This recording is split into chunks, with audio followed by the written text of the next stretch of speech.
तो चलिए बच्चों, आज हम स्टार्ट करते हैं एटॉमिक स्ट्रक्चर का लेक्चर नंबर 3, जे थॉमसन सब एटॉमिक मॉडल। इससे पहले हमने पढ़ा लेक्चर फर्स्ट में डाल्टन्स एटॉमिक मॉडल, जिसमें डाल्टन ने कहा कि एटम जो है it is smallest particle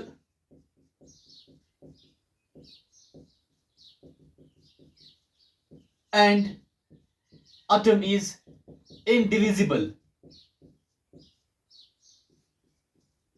particle, smallest and indivisible। पर ये मॉडल रिजेक्ट हुआ कब? जब क्या हुआ? डिस्कवरी ऑफ सब एटॉमिक पार्टिकल्स। कौन कौन सा? इलेक्ट्रॉन और प्रोटॉन। इलेक्ट्रॉन किसने करा था? जे थॉमसन ने। प्रोटॉन किसने करा?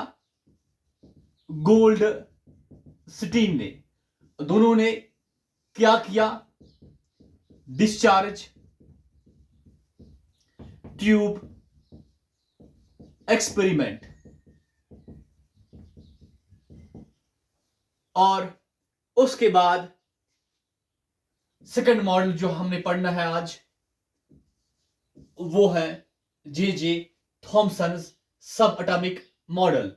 जो जब इलेक्ट्रॉन डिस्कवर हुआ, थॉमसन ने किया, प्रोटॉन हुआ, उसके बाद जे थॉमसन ने मॉडल दिया जिसको हम कहते हैं थॉमसन सब एटॉमिक मॉडल।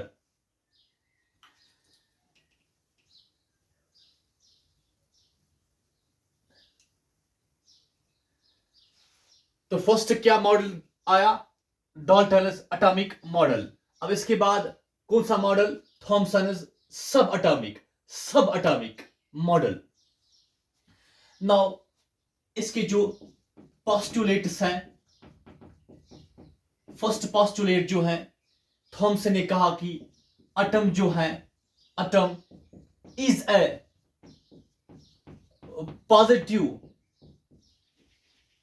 Positive sphere. जो एटम है ये स्फीयर है, बट ये स्फीयर जो है ये पॉजिटिव स्फीयर है, ये पॉजिटिव स्फीयर है।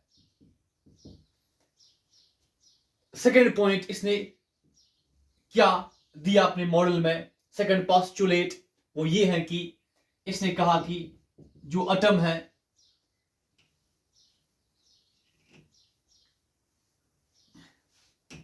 सेकेंड पोस्टुलेट, एटम जो है, जो क्या है? Is a positive sphere in which electrons are embedded just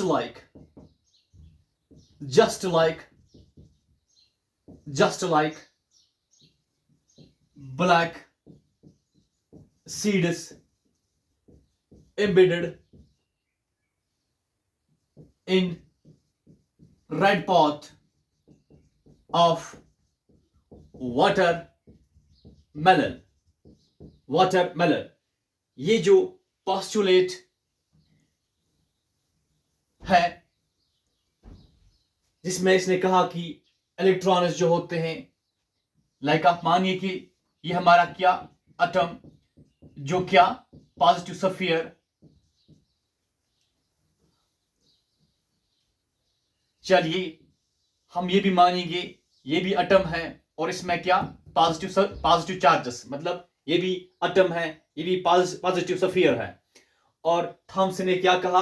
अब यहां इसमें मैंने साइंस नहीं रखी, हमने मानना है कि ये भी पॉजिटिव स्फीयर है, सेम लाइक यहां भी यहां भी प्लस, यहां भी प्लस, यहां भी पॉजिटिव, यहां भी पॉजिटिव, यहां भी पॉजिटिव, यहां भी पॉजिटिव है। और इस स्फीयर में क्या है? इलेक्ट्रॉन्स हैं।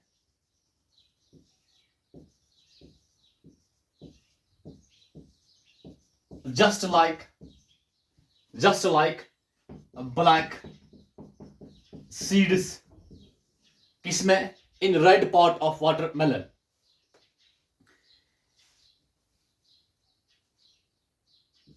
therefore जो थॉमसन्स सब एटॉमिक मॉडल है, इसको the model is also called as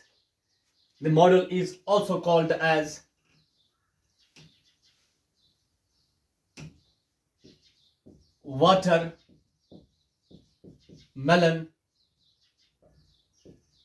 model और plum pudding मॉडल। इस मॉडल को इसीलिए वाटरमेलन मॉडल भी कहते हैं। हम जानते हैं कि हमारा जो वाटरमेलन है उसके मेनली जो अंदर वाले दो पार्ट्स होते हैं, एक रेड पार्ट, और रेड पार्ट में क्या प्रेजेंट होते हैं? Black seeds. ऐसी हमारा एटम जो है उसके भी दो पार्ट, एक पॉजिटिव स्फीयर, और पॉजिटिव स्फीयर में क्या? इलेक्ट्रॉन्स है। जैसे ब्लैक सीड्स वैसे इलेक्ट्रॉन्स। ब्लैक सीड्स किस में? वाटरमेलन में। इलेक्ट्रॉन्स किस में? एटम में। ब्लैक सीड्स एम्बेडेड होते हैं किस में? रेड पार्ट में। इलेक्ट्रॉन्स एम्बेडेड होते हैं किस में? पॉजिटिव स्फीयर में। तो आप इसको नोट करो, फिर नेक्स्ट पॉइंट पर चलते हैं।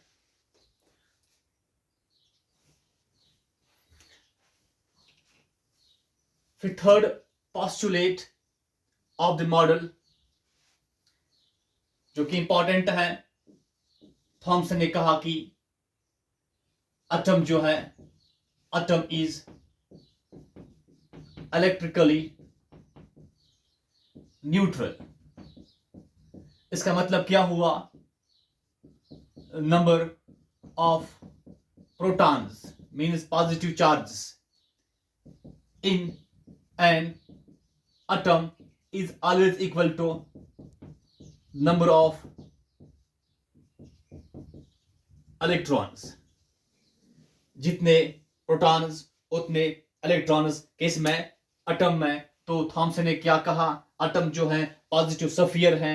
एटम जो पॉजिटिव स्फीयर है और उसमें इलेक्ट्रॉन्स क्या है? Same like black seeds in red part of watermelon. और थर्ड पॉइंट ये कि एटम जो है इलेक्ट्रिकली न्यूट्रल है। जितने प्रोटॉन्स उतने इलेक्ट्रॉन्स, मतलब जितने पॉजिटिव चार्जेस उतने नेगेटिव चार्जेस भी। थॉमसन ने इस मॉडल पे नोबेल प्राइज भी लिया, पर ये मॉडल रिजेक्ट हुआ। अब ये कब रिजेक्ट हुआ? रिजेक्टेड बाय, कब हुआ? जब क्या आया? Rutherford's nuclear model. Nobel prize लिया पर मॉडल क्या हुआ? रिजेक्ट हुआ। कब? जब रदरफोर्ड्स न्यूक्लियर मॉडल आया। तो फर्स्ट मॉडल कौन सा स्टार्ट हुआ? किससे?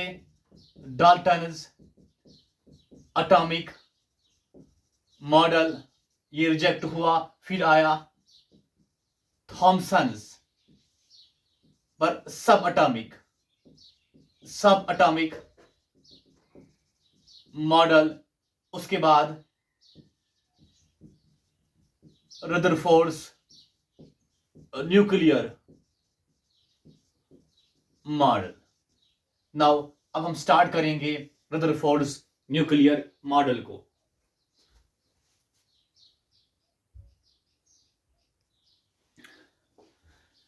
तो रदरफोर्ड्स न्यूक्लियर मॉडल इसमें रदरफोर्ड ने करा किया, रदरफोर्ड ने अल्फा पार्टिकल स्कैटरिंग एक्सपेरिमेंट करा।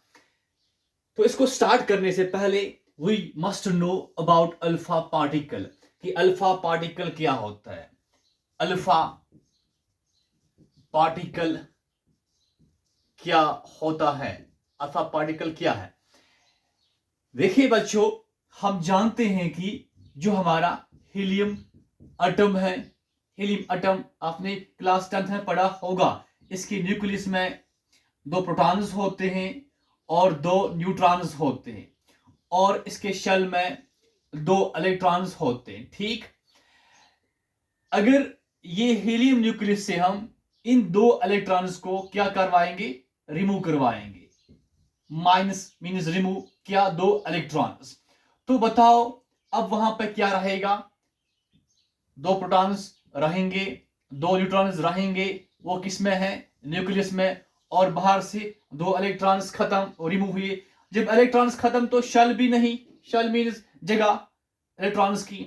तो मतलब क्या रहा, ये वाला पार्ट रहा। इस पार्ट को हम क्या कहते हैं, हीलियम न्यूक्लियस रहा। अब यहां देखिए आप, जो हीलियम एटम है इसका चार्ज क्या है, क्योंकि charge is because of which particles, protons and electrons. Neutrons तो न्यूट्रल होते हैं, तो charge is due to protons and electrons. इसमें कितने प्रोटॉन्स हैं, 2 प्रोटॉन्स मतलब +2। इसमें कितने इलेक्ट्रॉन्स हैं, 2 इलेक्ट्रॉन्स मतलब -2। तो +2 -2 क्या होता है, 0। मतलब कि हीलियम एटम जो है, एटम मीन्स हीलियम एटम जो है, इसका चार्ज 0, मतलब इलेक्ट्रिकली न्यूट्रल। अब यहां पे आते हैं, हीलियम न्यूक्लियस में आते हैं, इसका चार्ज देखते हैं। तो इसमें कितने प्रोटॉन्स हैं, 2 प्रोटॉन्स, तो हुआ +2। इसमें कितने इलेक्ट्रॉन्स वो रिमूव किए गए हैं, तो कुछ नहीं, मतलब -0। तो इसका चार्ज क्या आया, +2। और इसी हीलियम न्यूक्लियस को हम लिखते हैं He2 पॉजिटिव, He2 पॉजिटिव, मतलब इसका चार्ज 2 है। और इसी He2 पॉजिटिव को, इसी हीलियम न्यूक्लियस को, हीलियम न्यूक्लियस और He2 पॉजिटिव को is also called as alpha particle. इसी को अल्फा पार्टिकल कहते हैं। तो alpha particle means He2 positive, He2 positive means helium nucleus. तो ये हुआ हमारा अल्फा पार्टिकल। अब जो रदरफोर्ड है, इसने जो अपना स्कैटरिंग एक्सपेरिमेंट करा, इसने यूज क्या करा, अल्फा पार्टिकल। ये भी हम अभी पढ़ेंगे कैसे करा, यूज करा अल्फा पार्टिकल। अब जो ये अल्फा पार्टिकल है, इसका सोर्स क्या है, रदरफोर्ड ने इसका कौन सा सोर्स रखा। इसका सोर्स बेटा जो है अल्फा पार्टिकल का, that is radio active element, radio active elements, ये सोर्स है अल्फा पार्टिकल, इन्हीं से निकला। चलिए, अब ये जो रेडियो एक्टिव एलिमेंट है, तो अल्फा पार्टिकल का सोर्स है, तो हमने ये जरूरी पढ़ना है कि रेडियो एक्टिव एलिमेंट्स क्या क्या है। रेडियो एक्टिव एलिमेंट्स लाइक हमारे पास है यूरेनियम है, रेडियम है, एक्स्ट्रा। ये हमारी रेडियो एक्टिव एलिमेंट्स है, रेडियो एक्टिव एलिमेंट्स है। जो रेडियो एक्टिव एलिमेंट्स है, property of radio active elements. Now property of radio active elements. देखिए बेटा, ये जो रेडियो एक्टिव एलिमेंट्स हैं, ये अनस्टेबल होते हैं, ये अनस्टेबल होते हैं। इनकी मेन प्रॉपर्टी है कि ये अनस्टेबल होते हैं। अब ये अनस्टेबल क्यों होते हैं, क्योंकि बेटा दे शो और radio active elements show spontaneous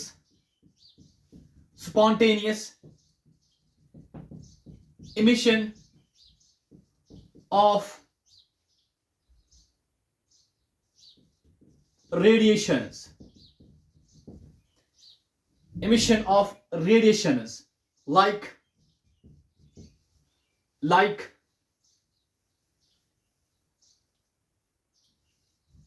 alpha particle radiations. तो ये पॉइंट हमने नोट करना है. Radio active elements, uranium, radium etcetera, इनका प्रॉपर्टी जो है वो ये अनस्टेबल होते हैं. अनस्टेबल क्यों होते हैं? क्योंकि ये दिखाते हैं क्या? Spontaneous emission of radiations like alpha particle radiations इनसे निकलते हैं.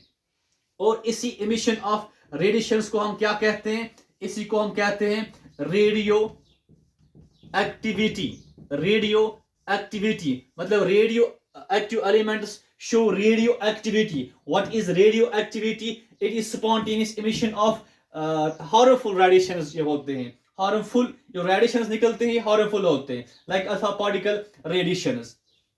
नोट करो, फिर आगे बढ़ते हैं.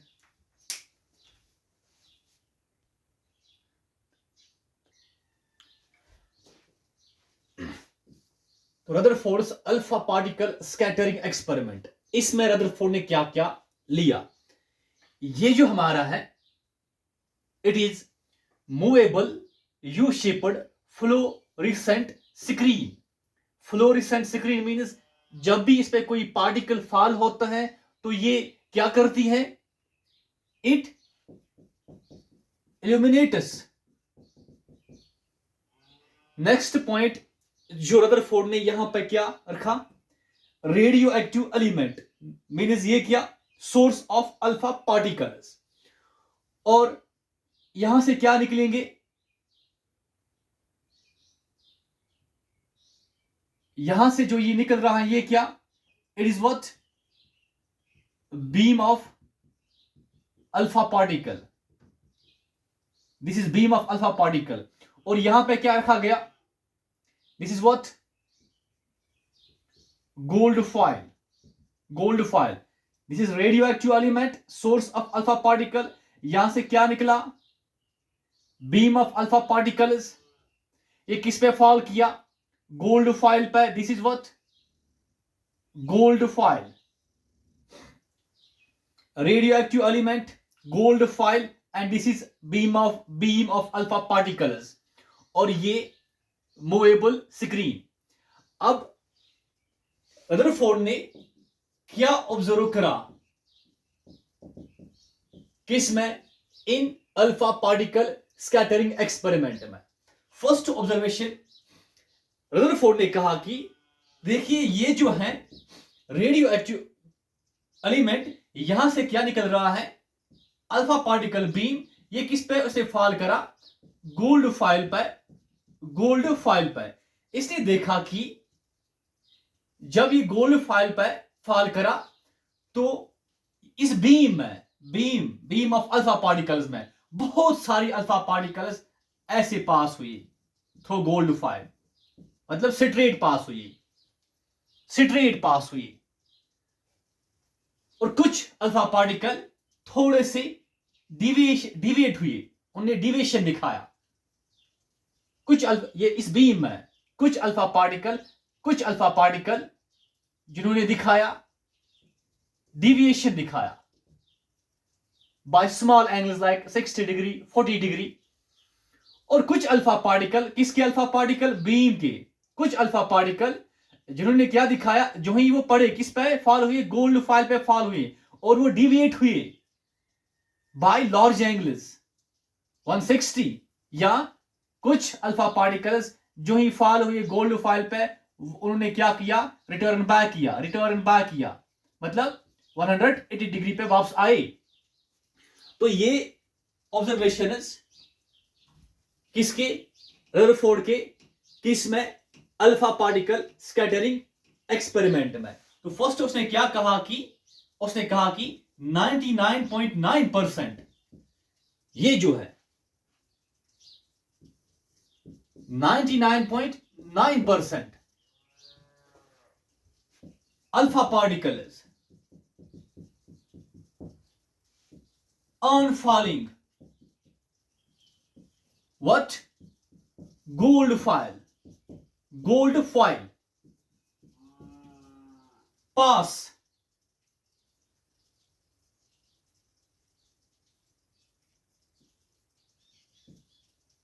undeleted 99.9% alpha particles on falling on what gold foil pass undeleted, जिन्होंने कोई डिविएशन नहीं दिखाया, जो स्ट्रेट पास हुए और फॉल हुए किस पे, फ्लोरेसेंट स्क्रीन पे।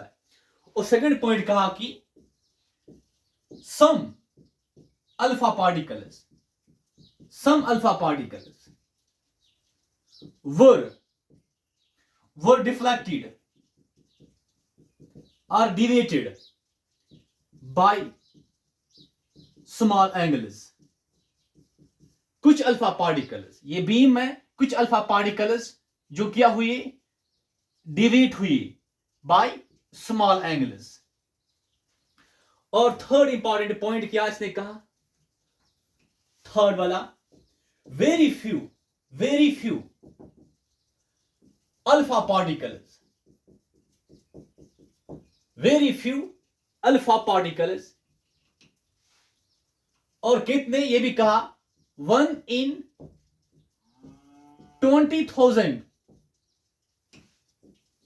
were deflected by large angles like 160 degree 170 degree, और कुछ वापस आई रिटर्न बैक 180 पर। तो very few they were deflected, deviated by large angles, और 180 पे वो वापस आए। तो दोबारा रिवाइज करते हैं, रदरफोर्ड ने क्या यहां पर रखा, रेडियो एक्टिव एलिमेंट, जो क्या सोर्स ऑफ अल्फा पार्टिकल, मतलब ये रेडियो एक्टिव एलिमेंट क्या दिखाता है, spontaneous emission of alpha particles के सामने क्या रखा, गोल्ड फाइल, और गोल्ड फाइल के यहां पे क्या रखा, एक movable U shaped fluorescent screen जो मूव करती है, मतलब इसको हम यहां भी ऐसे ला सकते हैं। और ऑब्जर्व क्या करा, जो ही अल्फा पार्टिकल्स गिरे, किस पे गिरे, गोल्ड फाइल पे, उनमें से 99.9% पास हुए स्ट्रेट, किस पे गिरे, स्क्रीन पे, और कुछ अल्फा पार्टिकल्स जो क्या दिखाए, डिविएशंस दिखाए बाय स्मॉल एंगल्स, और कुछ वेरी फ्यू जो क्या दिखाई, deflections, deviations by large angles. अब इसने क्या कंक्लूजन दिया, ये आप नोट करो, ये ऑब्जर्व करा, ऑब्जर्वेशन के बाद रदरफोर्ड ने क्या कंक्लूजन दिया, क्या कंक्लूड करा। देखिए इसका मतलब क्या हुआ, इसने कहा कि जो, पहले आप ये नोट करो फिर हम आगे बढ़ते हैं।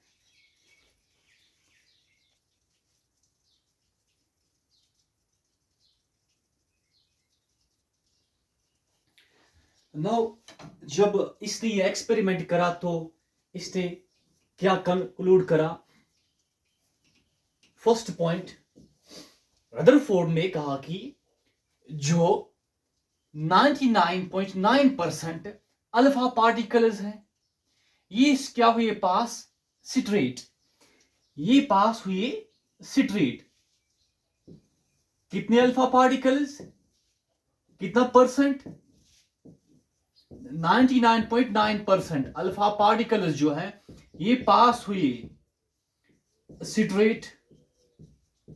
क्योंकि पहले आप ये जानेंगे कि ये हमारा क्या गोल्ड फाइल है, ये हमारा गोल्ड फाइल है। गोल्ड फाइल किसका बना हुआ होता है, gold atoms, gold file is made up of gold atoms. तो जब हम ने अल्फा पार्टिकल्स को फॉल करवाया किस पे, गोल्ड फाइल पे, मतलब कि वो किस पे फॉल हुए, गोल्ड एटम्स पे फॉल हुए। तो ये हमारा गोल्ड एटम, ये भी गोल्ड एटम, ये भी गोल्ड एटम, और ये क्या बनाएंगे, गोल्ड फाइल को। चलिए अब हम एक गोल्ड एटम को यहां पे मैंने बनाया, तो इसका मतलब कि अल्फा, जो रदरफोर्ड ने कहा कि जो 99.9% अल्फा पार्टिकल्स वो स्ट्रेट पास हो रहे हैं, मतलब कि यहां पे आप देख सकते हो कि ये हमारे अल्फा पार्टिकल्स जो क्या अनडिवेटेड पास हुई, और इससे रदरफोर्ड ने कौन सा कंक्लूजन दिया, कहा जब अल्फा पार्टिकल्स फॉल हुई गोल्ड फाइल पे मींस गोल्ड एटम्स पे, इनमें कितने परसेंट, 99%, 99.9% जो क्या अल्फा पार्टिकल्स हैं, अल्फा पार्टिकल्स हैं, अल्फा पार्टिकल्स हैं, वो क्या हुए, पास हुई। वो पास हुए कैसे, अनडिविएटेड हुए पास। इसका मतलब क्या, इट मीन्स रदरफोर्ड ने कहा it means 99.9% of gold foil, ये gold atom, 99.9% of gold atom या एटम इज एम्प्टी, ये इसने कंक्लूड करा।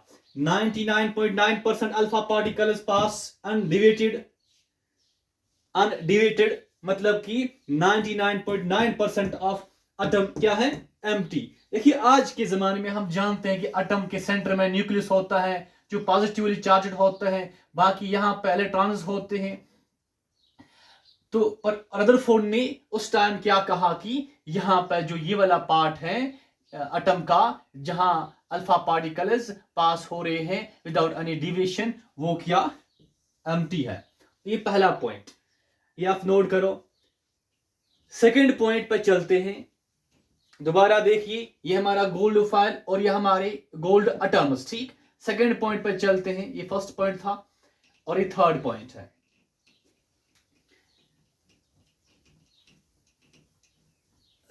सेकंड पॉइंट हमारा, रदरफोर्ड ने कहा कि 0.1% जो है, कौन से, अल्फा पार्टिकल्स, वो क्या हो रहे हैं, डिविएट हो रहे हैं at small and large angles. और देखिए कुछ अल्फा पार्टिकल्स डिविएट हुए एट स्मॉल एंगल्स, और कुछ देखिए ये अल्फा पार्टिकल वापस आया एट 160 डिग्री, या ये अल्फा पार्टिकल जब फॉल हुआ यहां पे तो रिटर्न बैक हुआ, मतलब एंगल क्या बनाया, 180 डिग्री। तो इसका रीजन इसने क्या दिया, इसका मतलब कि जब अल्फा पार्टिकल्स फॉल होते हैं किस पर, जब अल्फा पार्टिकल फॉल होता है किस पर, at centre of atom, this is centre of atom, ये क्या हो रहा है, डिविएट हो रहा है एट 180 डिग्री या 170 160, मतलब लार्ज एंगल्स। या अगर अल्फा पार्टिकल ऐसे जा रहा है, नियरर द सेंटर जा रहा है, तब ये डिविएट क्या हो रहा है, स्मॉल एंगल्स पे हो रहा है। अगर ये अल्फा पार्टिकल सेंटर के नजदीक जा रहा है, सेंटर के नजदीक इसका क्या हो रहा है, डिविएशन, स्मॉल एंगल। अगर सेंटर पे गिर रहा है तो क्या आ रहा है, वापस आ रहा है। या क्या हो रहा है, अगर सेंटर पे गिर रहा है वापस आ रहा है, या डिविएट हो रहा है एट लार्ज एंगल। इसका रीजन क्या, देखिए दोबारा यहां पे समझना है। ये सेंटर ऑफ, मानिए सेंटर किसका, ऑफ एटम का सेंटर, मैंने ये बाहर निकाला यहां पे। अगर अल्फा पार्टिकल सेंटर के सेंटर पे गिर रहा है, बीच में गिर रहा है, तो वापस आ रहा है एट 180। अगर थोड़ा सा नीचे जा रहा है, ऐसे इस पे यहां पे गिर रहा है, तो वापस आ रहा है एट 160 डिग्री 170 डिग्री।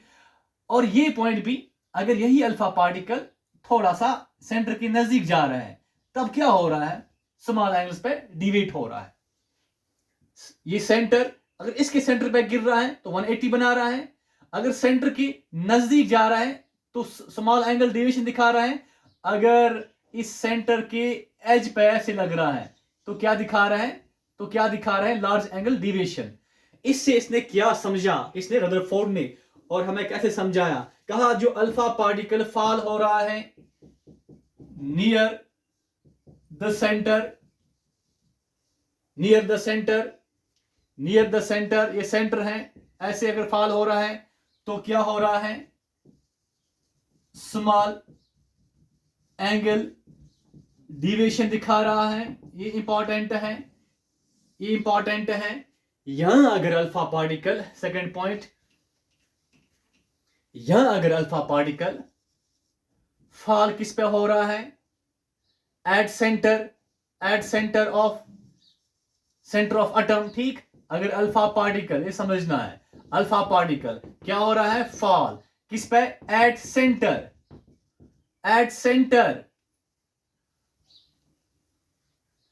तो क्या हो रहा है, ये डिविएट हो रहा है, कैसे, बाय लार्ज एंगल्स, ये सेकंड पॉइंट है, इंपॉर्टेंट है, तो हम ऐसे नोट करेंगे। When alpha particle falls on center or comes close to center gets deviated by small angles, on center gets deviated by large angles। इसका रीजन इसने क्या दिया, किसने, रदरफोर्ड ने। इसने कहा देखिए जो अल्फा पार्टिकल्स हैं जिनका चार्ज क्या जो है positively charged,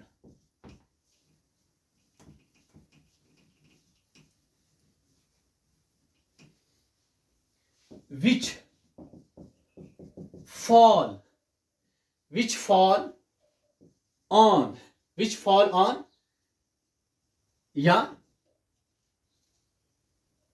what, center of atom, fall on center of atom, ये क्या हो रहे हैं, डिफ्लेक्ट हो रहे हैं, फॉल ऑन सेंटर, डिफ्लेक्ट हो रहे हैं by large angles. On centre मतलब 180 डिग्री, 170 डिग्री, 160 डिग्री, ठीक, एंड सो ऑन। इसका मतलब क्या हुआ, जो सेंटर ऑफ एटम है, जो सेंटर ऑफ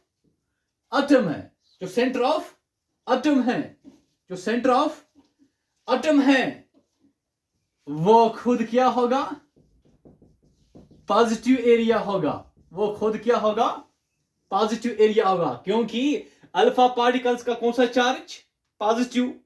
जब ये सेंटर पे जा रहे हैं, ये डिफ्लेक्ट हो रहे हैं, इसका मतलब सेंटर खुद क्या फिर है, सेंटर भी क्या है, पॉजिटिव, क्योंकि पॉजिटिव को पॉजिटिव ही रिफ्लेक्ट कर सकता है। अगर ये अल्फा पार्टिकल सेंटर पे गया, अगर ये डिफ्लेक्ट हो रहा है, मतलब सेंटर भी पॉजिटिव चार्जड एरिया है।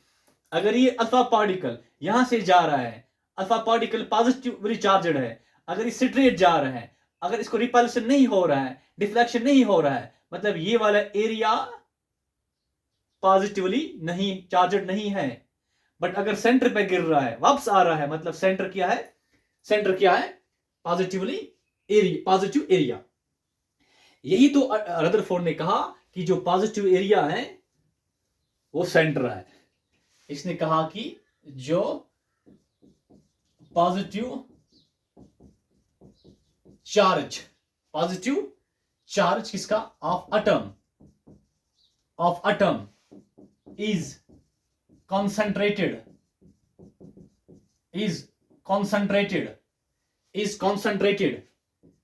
in a very small area। क्यों 0.1%, क्योंकि 0.1% अल्फा पार्टिकल्स क्या हुई, डिफ्लेक्ट। क्यों, सेंटर पे गए, सेंटर ने करा डिफ्लेक्शन कितना, 0.1%, मतलब कि एरिया भी कितना होगा, कौन सा एरिया, पॉजिटिव एरिया, किसका, एटम का, कितना, 0.1%।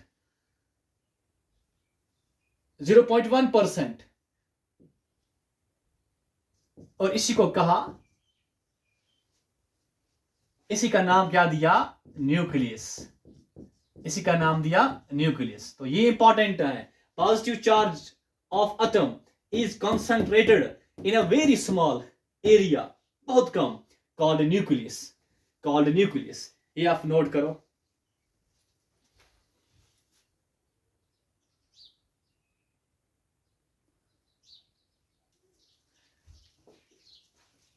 postulates of Rutherford's model. तो फर्स्ट postulate क्या, एटम का मोस्ट पार्ट क्या है, एम्प्टी है. क्यों, कितना पार्ट, 99.9% क्या है, एम्प्टी है.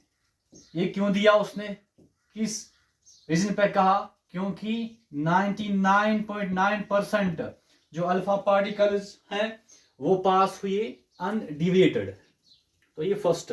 सेकंड क्या, the positive charge is concentrated in a very small area. Very small area किसके बराबर, 0.1%. ऐसा क्यों कहा, क्योंकि 0.1% जो है अल्फा पार्टिकल्स, उन्होंने क्या दिखाया, डिविएशन दिखाया. तो अल्फा पार्टिकल जो है वो क्या है, पॉजिटिव चार्जड. तो फिर ये सेंटर वाला पार्ट क्या होगा, पॉजिटिव चार्जड होगा. Third point, third postulate, the positively charged part of atom is what, is heavy. अब क्यों, देखिए कि जब ये सेंटर पार्ट है, ये यहां से क्या जा रहा है, अल्फा पार्टिकल जा रहा है. और हम जानते हैं कि अल्फा पार्टिकल जो है, जो अल्फा पार्टिकल है पता है वो क्या है, वो है हीलियम न्यूक्लियस. मतलब इसमें प्रोटॉन कितने, 2, इसमें न्यूट्रॉन कितने, 2. तो इसका जो मास है वो भी हैवी है, मतलब अल्फा पार्टिकल का कुछ मास है. और अल्फा पार्टिकल जब फार किस पे हो रहे हैं, सेंटर पे, क्या हो रहे हैं, डिफ्लेक्ट हो रहे हैं. मुझे बताइए, जब अल्फा पार्टिकल का कुछ मास है, अरे मास को कौन डिफ्लेक्ट करेगा सामने, इसका भी कुछ मास होगा ना, इसका भी कुछ मास तो होना चाहिए. इसका मतलब कि जो मास है इसका एटम का, वो किस में प्रेजेंट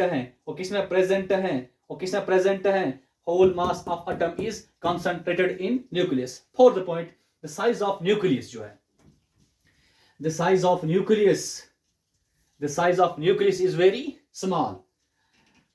ये यहां पर रदरफोर्ड ने कहा कि साइज ऑफ न्यूक्लियस जो है और साइज ऑफ एटम जो है, साइज ऑफ न्यूक्लियस 10⁻⁻15 मीटर और एटम का जो size 10⁻⁻10 metre.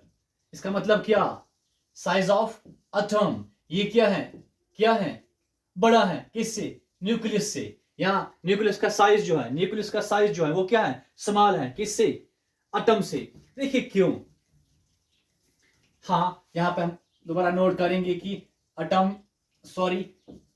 Size of atom क्या, 10⁻⁻10 मीटर और साइज ऑफ न्यूक्लियस क्या, 10⁻⁻15 metre.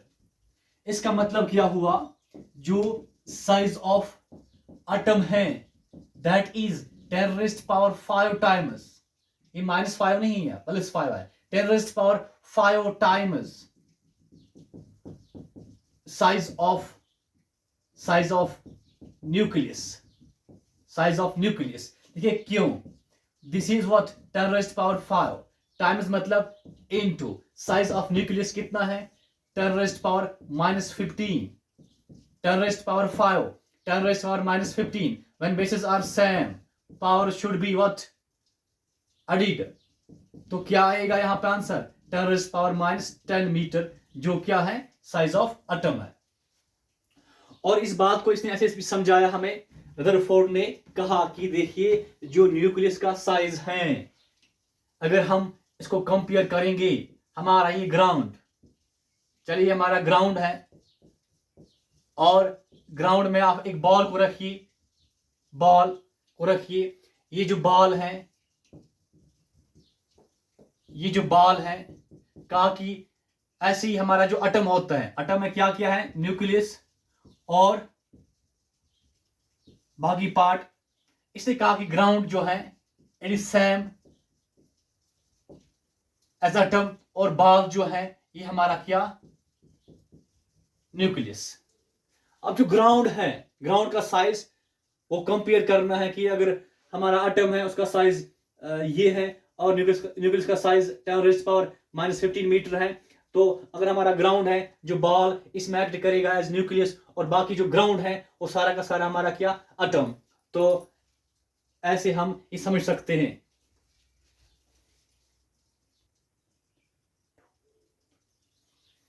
Now the fifth postulate is electrons revolve in closed circular orbits around the nucleus.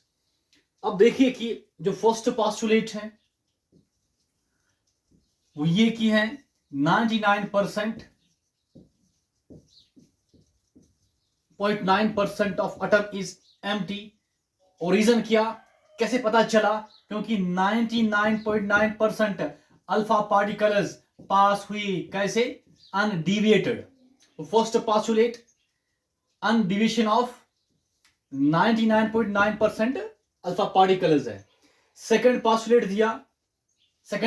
दिया कि जो एटम का कौन सा एरिया, सेंटर वाला एरिया है, इसका चार्ज क्या, पॉजिटिव है, क्योंकि जब इस पे क्या फॉल हो रहे हैं अल्फा पार्टिकल्स, वो क्या हो रहे हैं, डिफ्लेक्ट। अल्फा पार्टिकल्स का चार्ज क्या, पॉजिटिव, तो इसका भी क्या होगा, पॉजिटिव, क्योंकि पॉजिटिव को क्या करेगा, डिफ्लेक्ट।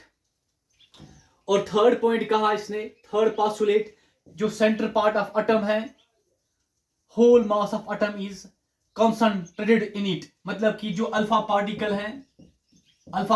है जिसका एक हैवी मास होता है, जब इस पे फॉल हो रहा है, डिफ्लेक्ट हो रहा है, मतलब मास ही मास को क्या कर सकता है, डिफ्लेक्ट कर सकता है। मास ही मास को डिफ्लेक्ट कर सकता है। ये इसका रीजन था थर्ड पॉस्टुलेट का।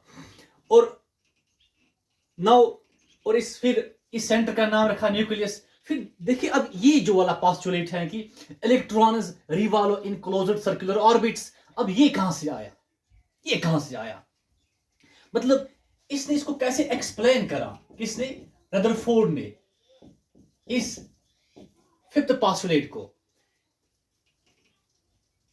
क्योंकि इसने कहा कि देखिए कि जो न्यूक्लियस सेंटर में है और यहां पर इलेक्ट्रॉन जो है ये रिवॉल्व करता है इन what, in closed circular orbits. अब हाउ ही एक्सप्लेनेड, ये हमारा क्या, न्यूक्लियस, इसका चार्ज क्या, पॉजिटिव। ये देखना है, समझना है how Rutherford explained the fifth postulate. ये न्यूक्लियस विथ पॉजिटिव चार्ज, ये इलेक्ट्रॉन विथ नेगेटिव चार्ज। मुझे बताइए कि पॉजिटिव और नेगेटिव में एक फोर्स ऑफ अट्रैक्शन होता है जिसको हम क्या कहते हैं, इलेक्ट्रोस्टैटिक फोर्स ऑफ अट्रैक्शन। ये पहला पॉइंट याद रखना है, electrostatic force of attraction between electron and positive charge. अब आपके माइंड में यहां पर क्वेश्चन राइज हुआ होगा कि अगर ये नेगेटिव चार्ज है, ये पॉजिटिव है, तो फिर ये क्या करेंगे, अट्रैक्ट करेंगे, ये क्या दिखाएंगे, अट्रैक्शन दिखाएंगे। मतलब कि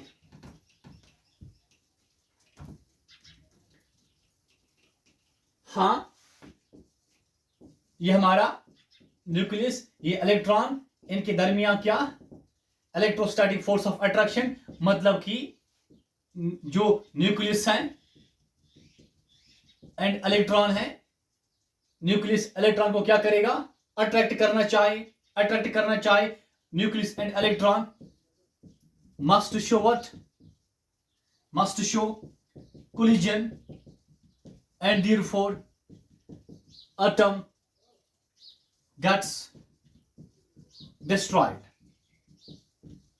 कॉमन सेंस है, इलेक्ट्रॉन ये positive charge, negative charge, positive negative को क्या करेगा, अट्रैक्ट। ये इलेक्ट्रॉन कहां आना चाहिए, न्यूक्लियस में, तो एटम क्या, खत्म। पर ऐसा नहीं होता, पर ऐसा इसके मुताबिक एटम क्या है, एटम इज अनस्टेबल। पर ऐसा नहीं होता, एटम अनस्टेबल नहीं है, न्यूक्लियस इलेक्ट्रॉन को अट्रैक्ट नहीं करता है। जैसे कि हम जानते हैं हमारे पास सोलर सिस्टम में सन है और यहां ऑर्बिट्स में होते हैं क्या, प्लैनेट्स होते हैं, लाइक अर्थ। देखिए सन भी अर्थ को क्या करता है, अट्रैक्ट करता है। सन और प्लैनेट्स में या सन और अर्थ में क्या होता है, एक फोर्स होता है जिसको हम क्या कहते हैं, ग्रेविटेशनल फोर्स। Gravitational force. अब यहां सन बड़ा है देन अर्थ। सन और अर्थ में क्या है, ग्रेविटेशनल फोर्स ऑफ अट्रैक्शन है। तो सन अगर प्लैनेट्स को या अर्थ को क्या करेगा, अट्रैक्ट, तो अर्थ कहां जाना चाहे, टुवर्ड सन, मतलब सोलर सिस्टम क्या होगा, डिस्ट्रॉय। पर ऐसा नहीं होता है। तो इसका रीजन इसने क्या कहा, देखिए अगर यहां पर क्या हमारा है, अर्थ है और ये सन है, बीच में क्या, ग्रेविटेशनल फोर्स ऑफ अट्रैक्शन। देखिए यहां पर जो ये अर्थ है, अर्थ जो है ये यूज करती है किसको, ग्रेविटेशनल फोर्स ऑफ अट्रैक्शन को, फोर्स ऑफ अट्रैक्शन को, जो इनके बीच में है। Earth uses gravitational force of attraction in revolving around the sun। ये यहां पे समझो, there is what, gravitational force of attraction between sun and earth, but earth uses this force in revolving around the sun। यहां पे ये collision नहीं दिखाते हैं, अर्थ इस एनर्जी को इस्तेमाल करती है इन रिवॉल्विंग। सैम इसने यहां पे कहा कि एटम अनस्टेबल नहीं है, ये स्टेबल है। क्यों, यहां पे एक्सप्लेन करा रदरफोर्ड ने, ये सॉरी न्यूक्लियस है, ये इलेक्ट्रॉन है, बीच में क्या, इलेक्ट्रोस्टैटिक फोर्स ऑफ अट्रैक्शन। देखिए यहां पे क्या होता है, यहां पे क्या होता है, जो इलेक्ट्रॉन है ये electron uses what, this electrostatic force of attraction in revolving around the nucleus। Same earth uses in revolving around the sun। ये आपने समझना है, इसको आप नोट करो।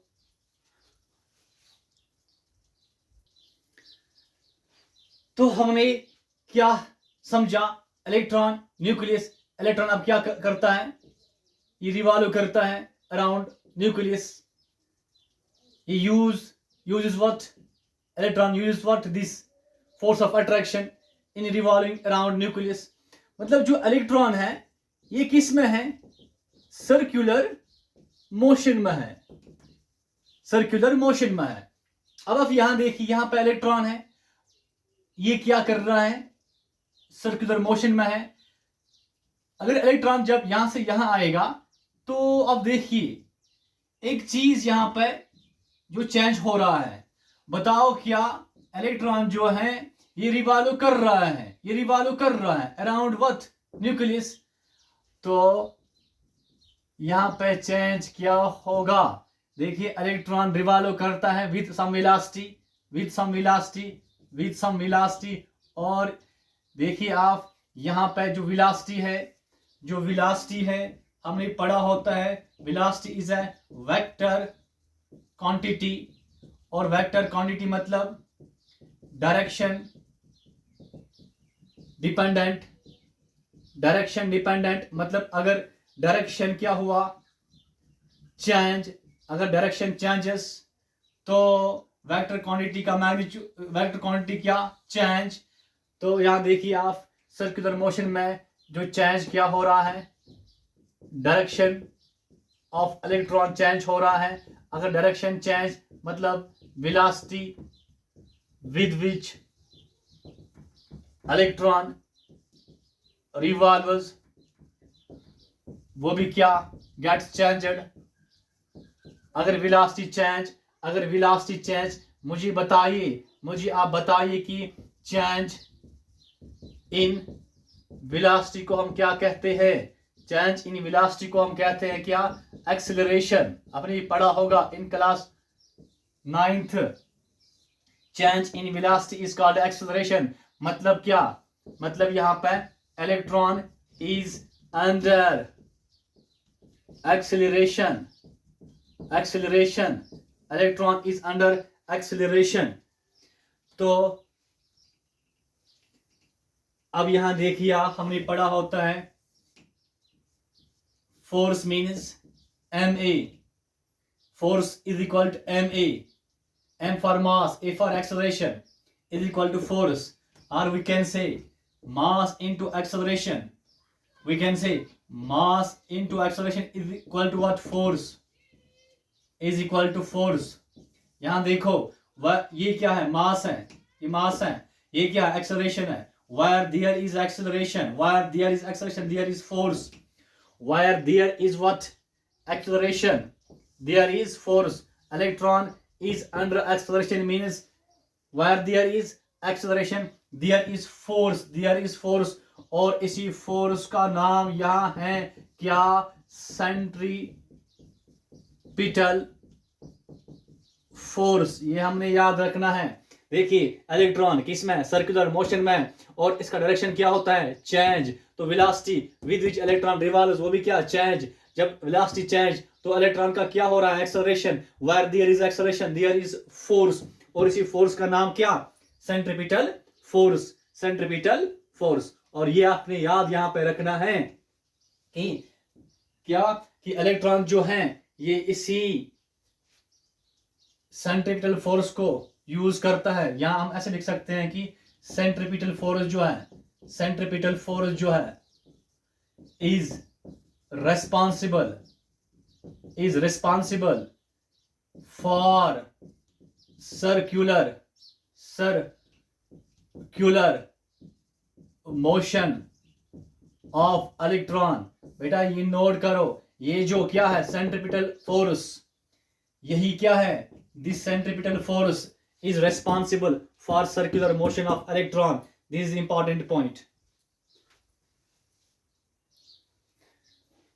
और चलिए आप मुझे बताए कि ये जो सेंट्रीपिटल फोर्स है ये कहां से आया? ये कहां से आया? ये एक्सेलरेशन और ये वेलोसिटी, ये क्या? Circular motion. और हमने अभी पढ़ा कि इलेक्ट्रॉन जो है वो किस में होता है? सर्कुलर मोशन में होता है। ये इलेक्ट्रॉन जो कौन सी एनर्जी इस्तेमाल करता है? इलेक्ट्रोस्टैटिक फोर्स ऑफ अट्रैक्शन को, फॉरवर्ड सर्कुलर मोशन। और हमने अभी पढ़ा कि जो सर्कुलर मोशन है उसके लिए कौन सा फोर्स रिस्पॉन्सिबल है? सेंट्रीपिटल। इसका मतलब कि सेंट्रीपिटल फोर्स जो है, सेंट्रीपिटल फोर्स जो है ये किसके बराबर? इलेक्ट्रोस्टैटिक फोर्स ऑफ अट्रैक्शन के बराबर। ये भी आप नोट करो कि जो इलेक्ट्रोस्टैटिक फोर्स ऑफ अट्रैक्शन है जो क्या है? Between electron and nucleus. Electron जो है ये रिवॉल्व करता है अराउंड न्यूक्लियस। ये यूज करता है किसको? इसी इलेक्ट्रोस्टैटिक फोर्स को। In what? In circular motion with a force called what? Centripetal force. No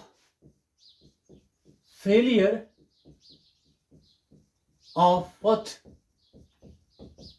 Rutherford's model, Rutherford's model. अब फेलियर क्या? इस मॉडल में ड्रॉबैक क्या? वो ये कि Rutherford's model could not explain stability of atom। अब ये क्या मतलब? could not explain Maxwell's theory. अब ये क्या? देखिए जब रदरफोर्ड ने ये दिया उससे पहले मैक्सवेल जो बहुत फेमस साइंटिस्ट थे, मैक्सवेल ने एक थ्योरी दी थी। मैक्सवेल ने जो एक थ्योरी उसमें उसने क्या कहा था? मैक्सवेल ने कहा कि any accelerated particle, any accelerated charged particle, any accelerated charged particle emits radiations. Accelerated charged particle emits radiations and therefore loses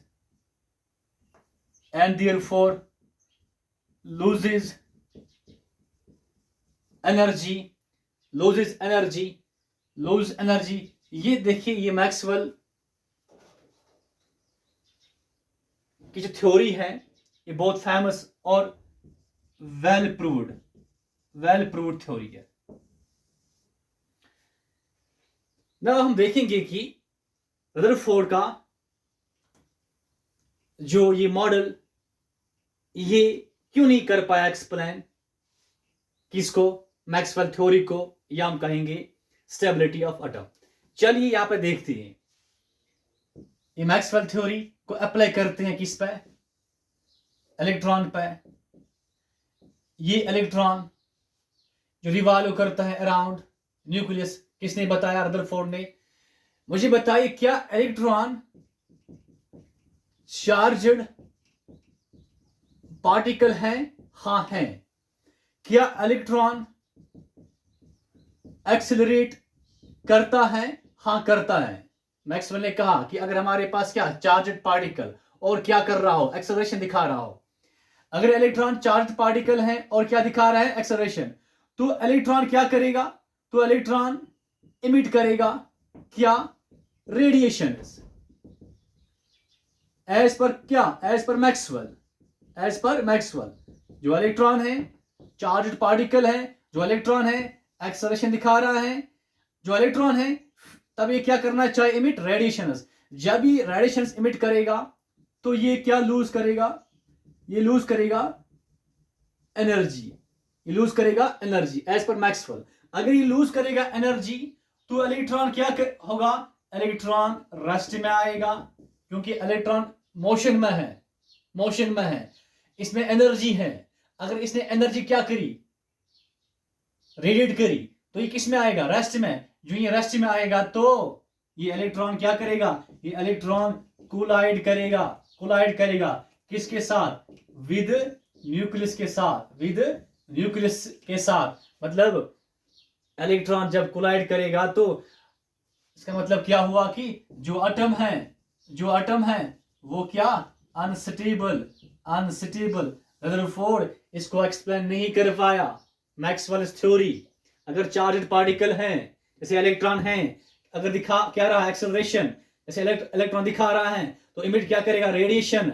जब इमिट करेगा रेडिएशन, लूज क्या करेगा, एनर्जी। जब लूज करेगा एनर्जी तो इलेक्ट्रॉन रेस्ट में आएगा। जब रेस्ट में आएगा न्यूक्लियस इसको अट्रैक्ट करेगा, तो इलेक्ट्रॉन कोलाइड करेगा न्यूक्लियस से, तो एटम खत्म। जब एटम खत्म तो एटम स्टेबल नहीं, एटम अनस्टेबल। रदरफोर्ड इसको एक्सप्लेन नहीं कर पाया। तो चलिए, फर्स्ट पॉइंट हमने पढ़ा अबाउट फेलियर कि Rutherford could not explain what stability of atom, could not explain Maxwell's theory. Second point ये है कि Rutherford's model couldn't explain what line spectrum of atoms। ये भी इंपॉर्टेंट है, लाइन स्पेक्ट्रम ऑफ एटम्स। देखिए, in class 10th आपने पढ़ा होगा अबाउट स्पेक्ट्रम। जैसे आपने फिजिक्स में पढ़ा है कि हमारे पास एक गिलास प्रिज्म होता है, ठीक। और जब हम इस गिलास प्रिज्म से क्या पास करवाते हैं, व्हाइट लाइट, और यहाँ पे क्या, स्क्रीन। व्हाइट लाइट जब पास होती है, व्हाइट लाइट थ्रू गिलास प्रिज्म, यहाँ पे क्या बनते हैं, बैंड ऑफ 7 कलर्स, VIBGYOR, ठीक। और इस बैंड ऑफ 7 कलर्स को क्या कहते हैं, स्पेक्ट्रम, ठीक, स्पेक्ट्रम। अब ये लाइन स्पेक्ट्रम क्या है, लाइन स्पेक्ट्रम क्या है, देखिए लाइन स्पेक्ट्रम क्या है। चलिए इसको समझने के लिए हम एक काम करते हैं, यहां पर एक ट्यूब लेते हैं, इसमें रखते हैं हाइड्रोजन गैस, हाइड्रोजन गैस, और यहां पर एक नेक्स्ट ट्यूब लेते हैं और इसमें रखते हैं हीलियम गैस He, ठीक। और जो ही हम यहां से क्या पास करवाएंगे, व्हाइट लाइट, और यहां पर क्या रखेंगे, स्क्रीन। स्क्रीन पर क्या क्या होता है, स्पेक्ट्रम किसका बना हुआ होता है, VIBGYOR का। यहां भी एक स्क्रीन बनाते हैं और लिखते हैं यहां पर VIBGYOR, ठीक। अब ट्यूब में क्या है, हाइड्रोजन गैस। अब ये व्हाइट लाइट यहां पर क्या बनना चाहे, कितने कलर्स, 7, पर होता क्या है, यहां पर मेनली जो दिखाई जाता है खाली एक V और I और B, खाली ये 3, वायलेट, इंडिको, ब्लू, ओनली 3 कलर्स विजिबल, जो बाकी ये क्या, invisible, invisible. In case of what, hydrogen gas, hydrogen gas जब व्हाइट लाइट पास करते हैं थ्रू हाइड्रोजन गैस, तो खाली कितने कलर्स, 3, बाकी क्या, मिसिंग। यही तो इसी को हम कहते हैं कि खाली 3 कलर्स बने या खाली 3 लाइन्स बने, लाइन्स बने, बाकी इनविजिबल। इसी को हम कहते हैं लाइन स्पेक्ट्रम, लाइन स्पेक्ट्रम। कुछ लाइन्स बने, कुछ लाइन्स बने, कुछ लाइन्स बने और बाकी इनविजिबल। या ऐसे अगर यहां पे हीलियम गैस है, ये व्हाइट लाइट, ये क्या, व्हाइट लाइट पास करवाया तो हीलियम गैस, और यहां पे देखिए कितने बने, चाहे 7, पर यहां पे मेनली जो बनता है that is Y and G, मतलब येलो एंड ग्रीन। अब बाकी जो है विजिबल ओनली 2, कौन कौन सा, yellow and green, yellow and green. जो बाकी हैं violet, indigo, blue, orange, red, वो क्या, इनविजिबल, खाली 2 लाइन्स विजिबल। तो इसको हम कहते हैं, इस स्पेक्ट्रम को कहते हैं हम एब्जॉर्प्शन स्पेक्ट्रम। मतलब कि व्हाइट लाइट में होते हैं 7 कलर्स, स्क्रीन पे खाली 2 यहां पे बन रहे हैं, मतलब हीलियम ने बाकी कलर्स को क्या करा है, एब्जॉर्ब करा है। और यहां पे हाइड्रोजन, इसमें यहां पे खाली 3 बन रहे हैं, मतलब हाइड्रोजन ने जो ग्रीन, येलो, ऑरेंज, रेड को क्या करा है, एब्जॉर्ब करा है। मतलब इसको हम क्या कहते हैं, एब्जॉर्प्शन स्पेक्ट्रम भी कहते हैं। पर जो रदरफोर्ड हैं, ही कुड नॉट एक्सप्लेन कि ऐसा क्यों हो रहा है, ये लाइन स्पेक्ट्रम क्यों बन रहा है। तो ये आप नोट करो।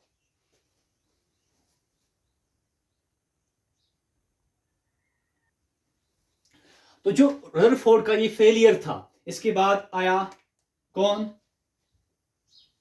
जिसने स्टेबिलिटी ऑफ एटम को एक्सप्लेन किया। हाँ, वो कौन, बोर्स मॉडल हमने पढ़ना है इसके बाद, बोर्स मॉडल। तो चलिए पहले क्या, Dalton's model, Dalton's model, Dalton's model. उसके बाद कौन सा आया, थॉमसन्स सब एटॉमिक मॉडल। इसके बाद क्या आया, रदरफोर्ड्स न्यूक्लियर मॉडल। और फिर इसके बाद हमने पढ़ना है बोर्स मॉडल।